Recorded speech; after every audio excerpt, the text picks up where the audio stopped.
Assalamualaikum warahmatullahi wabarakatuh. Bismillahirrahmanirrahim. Alhamdulillahirabbil alamin. Assalatu wassalamu ala asrofil anbiya wal mursalin wa ala alihi washabbihi ajmain. Amma ba'du. Bapak-bapak, ibu-ibu, jamaah Mushola Al Jannah yang insya Allah dirahmati Allah, yang tidak saya sebut satu persatu. Syukur alhamdulillah pada kesempatan sore hari ini ba'da asar kita semua dapat duduk bersama di tempat ini sebagaimana kegiatan rutin kita setiap 2 minggu sekali. Tausiah. Mudah-mudahan yang kita laksanakan, yang kita kerjakan ini mempererat silaturahmi kita karena kita bisa duduk bersama di tempat ini. Selanjutnya, mudah-mudahan kegiatan ini mendapat ridho dari Allah Subhanahu wa Ta'ala. Salawat dan salam semoga Allah senantiasa limpahkan kepada Nabi kita Muhammad Sallallahu Alaihi Wasallam yang kita harapkan nanti syafaatnya di hari kiamat. Bapak Ibu yang kami hormati, sore seperti ini rasanya kita sudah penat bekerja ya. Jadi ini mau bercerita atau menyampaikan sebuah kisah. Ini saya juga nggak tahu ini apakah kejadian yang sebenarnya atau sebuah motivasi yang sebenarnya juga kita sering baca atau kita temui di postingan. Ini muncul berkali-kali, dulu sudah ada, kemudian ada lagi dan kita itu bacanya tidak bosan. Jadi sebuah cerita dalam suatu jamuan seseorang bertemu dengan dulu gurunya ketika di sekolah di SMA. Jadi dengan senang hati si anak tersebut, anak ya tapi sebenarnya udah dewasa, anaknya dulu waktu SMA gitu. Jadi senang sekali orang tersebut bertemu dengan gurunya dulu karena juga gurunya itu dianggap atau si anak itu merasa dapat perhatian gurunya itu sangat berjasa kepada dirinya. Jadi di suatu hari di sekolah itu ada seorang anak murid yang kehilangan jam tangannya. Beliau melapor ke gurunya, kemudian dikumpulkanlah anak murid semuanya. Disuruh menghadap ke tembok dengan menutup matanya. Jadi menghadap ke tembok, matanya ditutup. Kemudian sang guru tersebut memasukkan tangannya ke saku masing-masing anak. Jadi ketemulah jam tangan tersebut. Jadi si anak tadi itu yang ketemu gurunya di pertemuan di sebuah jamuan itu mengingatkan kepada gurunya, apakah Pak Guru ingat peristiwa itu dulu gitu. Oh iya ingat, tapi saya tidak ingat sama kamu gitu, tidak ingat gitu. Jadi waktu itu sang guru ketika menemukan jam tangan itu ya diumumkan tanpa menyebut ini siapa yang mengambil gitu. Jadi diumumkan bahwa jam tangannya sudah ditemukan tanpa menyebut si A yang mengambil. Padahal si anak yang mengambil tadi sudah merasa hancurlah saya, malulah saya gitu kan. Ketahuan ini, diumumkan di depan semua teman-temannya gitu. Tapi ternyata enggak, ternyata cuma disampaikan saja sama sang guru kalau jam tangannya sudah ditemukan gitu. Dan murid tadi mengingatkan peristiwa itu. Oh, saya tidak tahu yang mengambil waktu itu karena saya juga menutup mata saya ketika mencari jam tangan itu di saku-saku siswanya. Guru itu tidak mau mengetahui murid si A yang mengambil jam tangan tersebut. Dengan seperti itu anak tersebut merasa terselamatkan, tidak malu, tidak hancur nama baiknya. Baru ketahuan bahwa Pak guru tersebut menutup mata sehingga tidak tahu siapa yang mengambil gitu. Jadi suatu gambaran atau suatu pembelajaran yang sangat bagus sekali buat kita semua. Jadi kemudian si anak tersebut menjadi anak yang baik dan anak yang sukses. Mungkin beda lagi kalau itu ketahuan, diumumkan, oh si A yang mengambil gitu kan. Jadi mungkin sekolahan tahu, apalagi kalau zaman sekarang gitu, sekecil apapun gitu kan.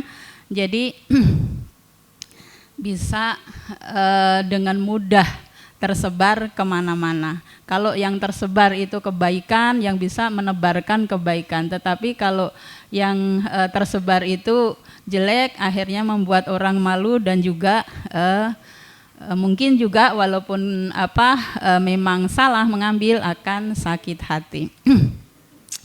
Bapak Ibu yang saya hormati, bahwa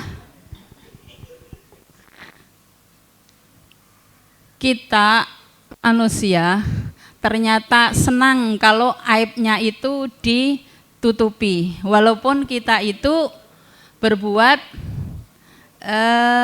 kekeliruan atau kesalahan. Aib itu apa? Aib itu kan sesuatu yang jika ketahuan orang lain membuat kita malu gitu ya. Jadi kita pun ketika salah ditutupi, itu kita akan merasa senang juga gitu ya. Di baliknya atau sebaliknya, jadi orang juga bagaimana bisa menutupi malu daripada orang lain, menutupi aib daripada orang lain.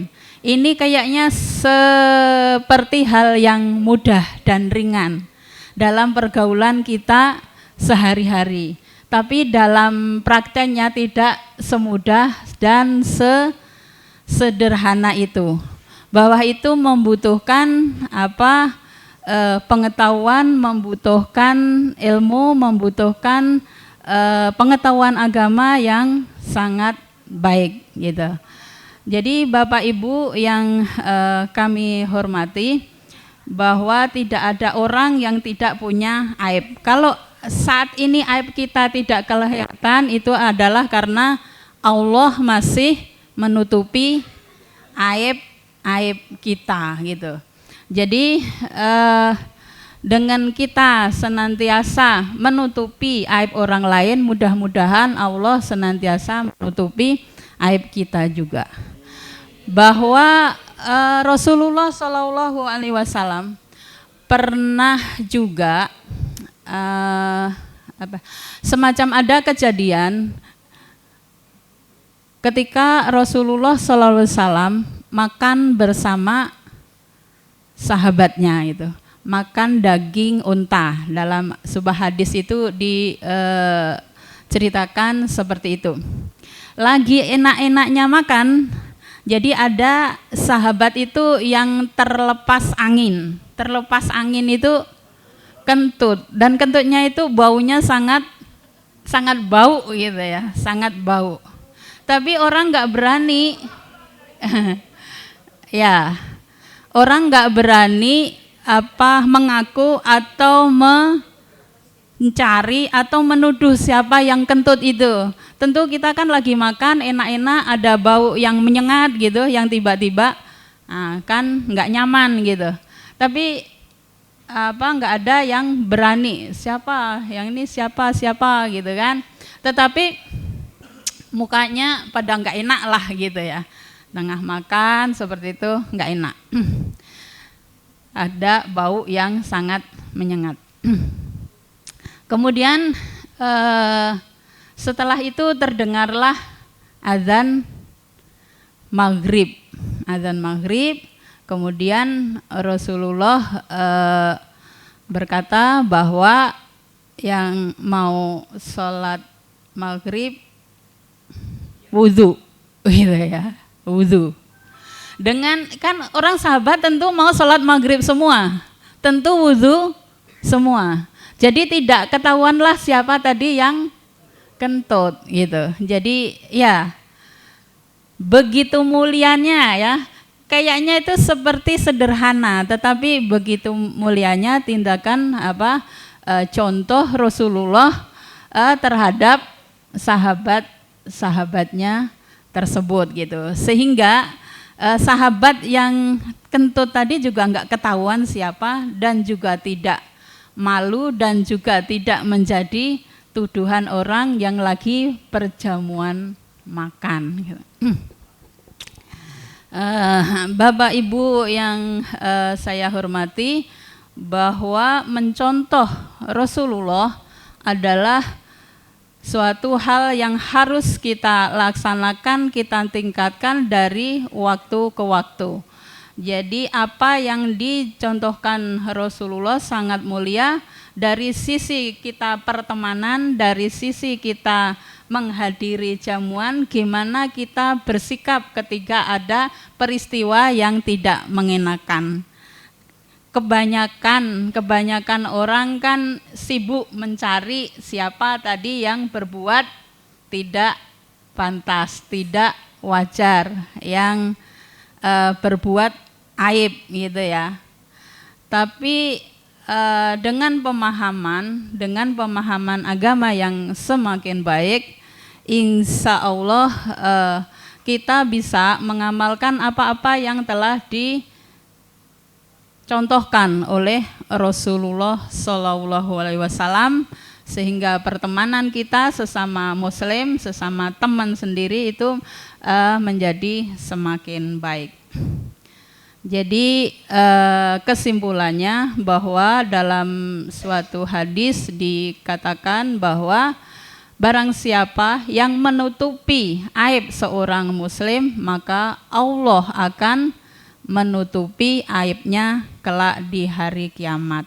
Ada juga yang mengatakan hadis yang mengatakan bahwa barang siapa menutupi aib sesama muslim, maka Allah akan menutupi aibnya di dunia dan di akhirat gitu.